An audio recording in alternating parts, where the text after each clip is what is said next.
혹시 어젯밤에 이런 적 없으셨나요? 하루 일과를 다 마치고 침대에 누웠는데 몸은 피곤하지만 왠지 바로 잠들고 싶지는 않은 기분요. 무심코 스마트폰을 들어 인스타그램이나 유튜브를 켭니다. 거기엔 참 화려한 세상이 펼쳐져 있죠. 누구는 이번에 멋진 차를 샀다며 핸들을 잡은 손을 올리고, 누구는 유명한 맛집에서 환하게 웃고 있습니다. 또 어떤 지인은 연봉이 올랐다거나 파격적인 이직에 성공했다는 소식을 전하죠. 그 화면들을 엄지손가락으로 세욱쓱 넘기다 보면 캄캄한 방 안에서 파란 불빛을 받고 있는 내 모습이 문득 너무 초라하게 느껴집니다. 나만 멈춰 있는 건 아닐까? 왜 내 인생은 저들처럼 반짝이지 않을까? 하는 생각이 꼬리에 꼬리를 물고 결국 한숨을 내쉬며 잠자리에 드는 밤, 그 무거운 마음을 안고 오늘 이 영상을 클릭하신 당신에게 저는 오늘 조금 특별한 위로와 과학적인 이야기를 들려드리고 싶습니다. 가장 먼저 이 말씀을 꼭 드리고 싶어요. 지금 그런 마음이 드는 건 당신이 부족해서도 아니고 당신의 성격이 꼬여서도 아닙니다. 당신은 지극히 정상입니다. 사실 우리 뇌는 수만 년 동안 비교를 생존 전략으로 삼아 진화해 왔거든요. 원시 시대에 내가 속한 무리 안에서 나의 위치가 어디쯤인지, 남들은 무엇을 먹고 어떤 위험을 피하는지 끊임없이 살피는 것은 목숨과 직결된 일이었습니다. 즉, 남과 나를 비교하는 본능은 우리 DNA에 새겨진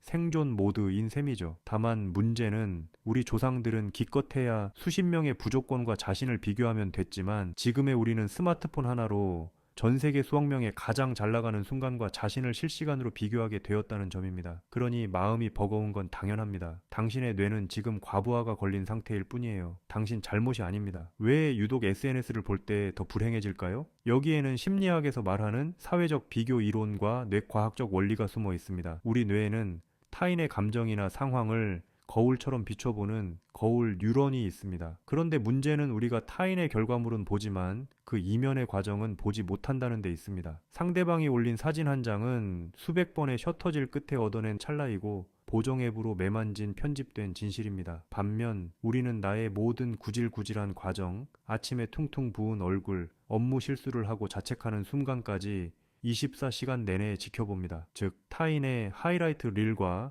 나의 삭제하고 싶은 비하인드 씬을 비교하고 있는 것이죠. 심리학자들은 이를 상향 비교라고 부릅니다. 나보다 나아 보이는 사람과 자신을 비교할 때 우리 뇌의 전대상 피질이라는 곳이 활성화되는데 이곳은 신체적 통증을 느낄 때도 반응하는 부위입니다. 다시 말해 남과 비교하며 느끼는 마음의 고통은 뇌 입장에서는 실제로 매를 맞는 것과 다름없는 실제하는 통증이라는 뜻입니다. 당신이 지금 아픈 건 마음이 약해서가 아니라 뇌가 통증 신호를 보내고 있기 때문입니다. 그런데 말이죠. 여기서 아주 흥미로운 반전이 하나 있습니다. 여러분, 혹시 친구가 거의 없는 사람일수록 자존감이 더 높을 수 있다는 이야기 들어보셨나요? 최근 심리학 연구들에 따르면 관계의 폭이 좁은 사람들 중 상당수가 사실은 사회성이 부족한 게 아니라 낮은 사회적 의존성을 가진 강인한 사람들인 경우가 많다고 합니다. 이들은 타인의 인정이나 좋아요 숫자에 자신의 가치를 맡기지 않습니다. 우리가 비교로 불행해지는 진짜 이유는 남들이 나를 어떻게 볼까라는 외부의 시선에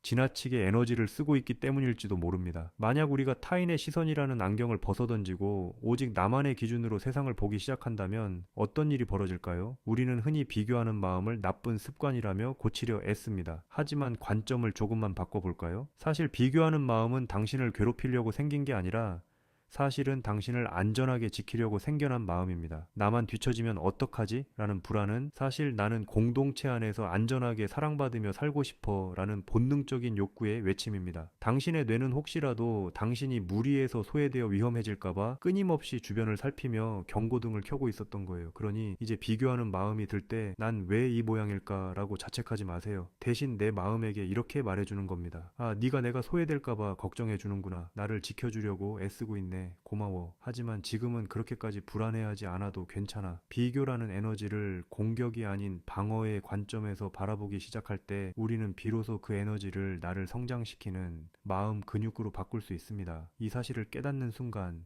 마음 한구석이 조금 가벼워지는 걸 느끼실 겁니다. 내가 남의 눈치를 보고 비교했던 건 내가 못나서가 아니라 그만큼 잘 살고 싶어서였구나. 내가 내 삶을 정말 소중하게 여기고 있구나. 여러분이 느꼈던 그 지독한 질투심이나 열등감의 본체는 사실 더 나아지고 싶은 열망입니다. 다만 그 화살표가 밖으로 향해 있었을 뿐이죠. 이제 그 화살표를 살짝만 돌려 나 자신에게 향하게 해보세요. 남들이 100m를 몇 초에 뛰는지 보느라 헐떡거리지 말고 내가 오늘 걷고 있는 이 길가의 꽃이 얼마나 예쁜지 내 발걸음이 어제보다 얼마나 더 단단해졌는지에만 집중하는 겁니다. 삶은 속도전이 아닙니다. 우리는 각자 다른 계절에 꽃을 피우는 나무들과 같습니다. 매화는 추운 겨울에 피고 장미는 뜨거운 여름에 피듯 당신의 계절은 아직 오지 않았을 뿐입니다. 혹은 이미 당신만의 방식으로 아름답게 피어 있는데 옆집 정원에 핀 꽃만 보느라 당신의 향기를 잊고 있었던 건 아닐까요? 마지막으로 꼭 전하고 싶은 말이 있습니다. 비교하는 마음 억지로 고치려 하지 마세요. 완벽하게 없앨 수도 없습니다. 우리는 인간이니까요. 그냥 그런 마음이 들 때마다 또 내 뇌가 생존 모드를 켰구나 라고 가볍게 알아차려 주기만 하세요. 그것만으로도 충분합니다. 당신은 지금 틀린 길을 가고 있는 게 아닙니다. 당신이라는 소중한 존재를 가장 잘 대접해 줄 수 있는 사람은 그 누구도 아닌 바로 당신 자신입니다. 남들이 세워놓은 기준이라는 자로 당신의 무한한 가능성을 재지 마세요. 당신은 그 자체로 이미 충분하고 당신만의 속도로도 완벽하게 목적지에 닿을 수 있습니다. 오늘 밤은 스마트폰을 조금 멀리 두고 타인의 삶이 아닌 당신의 숨소리에 집중하며 편안하게 잠드셨으면 좋겠습니다. 여러분의 그 고독하지만 선명한 길을 제가 늘 응원하겠습니다. 혹시 여러분도 오늘 누군가와 비교하며 마음이 시렸던 순간이 있었나요? 아니면 나만의 속도를 지키기 위해 스스로에게 해줬던 따뜻한 한마디가 있나요? 댓글로 나눠주세요. 여러분의 고백이 누군가에게는 커다란 위로가 될 것입니다. 시청해주셔서 감사합니다.